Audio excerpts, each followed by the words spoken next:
Hi, welcome back. I'm Dr. Noopur Desai, a veterinary oncologist at the Cancer Vet. So this time we're going to talk about what do we do if we find a lump on a bump on our pets, or what do we do if we are suspecting cancer. So whenever we are thinking of cancer, there are three main important questions we need to answer. The first one being, what is it? What type of tumor is this? Is this cancer or not? And this can be answered by doing a simple test called as a fine needle aspirate, which is when we put a small needle in the mass in itself, take those tissues on the slides and take a look at it under the microscope. It's an easy and inexpensive test. A lot of times I get asked, oh doctor, is that not going to make the cancer more aggressive? And the answer is no, not really.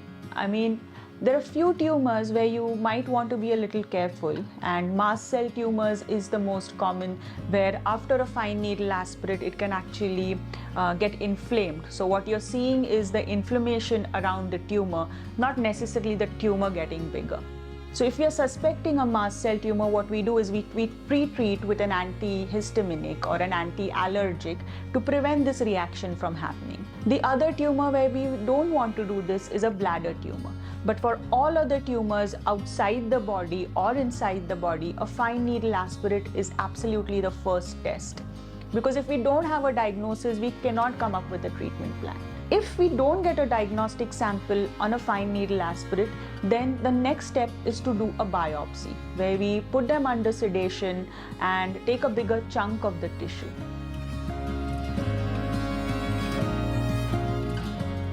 And a lot of times I get pushed back on this, saying, doctor, the FNAC has come back as non-diagnostic. Why do we need to do a biopsy? Just because one test says it's negative does not mean it's not cancer. So in short, if we feel like this could still be cancer, we would ask for additional testing, and a biopsy would be the next way to go. The other diagnostic test that we can do to see what type of tumor it is, and it's very new in the veterinary world, is a blood test. It's unfortunately not available in India yet. Also, we can't completely rely on the blood test at this point, but certain tumor types like lymphomas or splenic hemangiosarcomas, there's some evidence to suggest that by doing blood tests we can figure out if this is cancer or not. We might still want additional tests for confirmation, but it's an easy step to do before. Unfortunately, it's not available in India yet, but I'm sure we should be able to get it soon. Fine needle aspirate and a biopsy is going to tell us what we are dealing with. The next very important question to answer is, where all is it? So we've established what type of tumor we are dealing with. The next question to answer is, has it spread to other parts of the body? Because if it is spread to other parts of the body, then the prognosis is completely different. The treatment options that we as oncologists can offer you would be different as well, and it would be a different conversation if it's not spread to the rest of the body.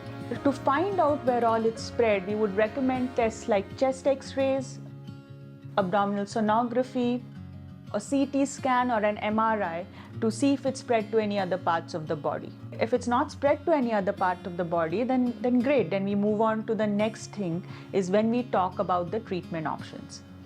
After the diagnosis of cancer, your family veterinarian would probably refer you to an oncologist, to a specialist. Before going to the specialist, as it's very overwhelming with the diagnosis of cancer, just try to get everything together in terms of all the records, put them in a proper sequence. Maybe write down all the questions that you might want to talk to your oncologist about, because sometimes it again can get very overwhelming. There's a lot of information people are throwing at you. It's probably easier to just write your questions down and maybe note the responses. This will probably make it a little bit easier. The very important fact to discuss with the oncologist, what are your goals? Different people have different things going on in their families. Is it possible to do all the recommended treatment options? There are multiple things to consider.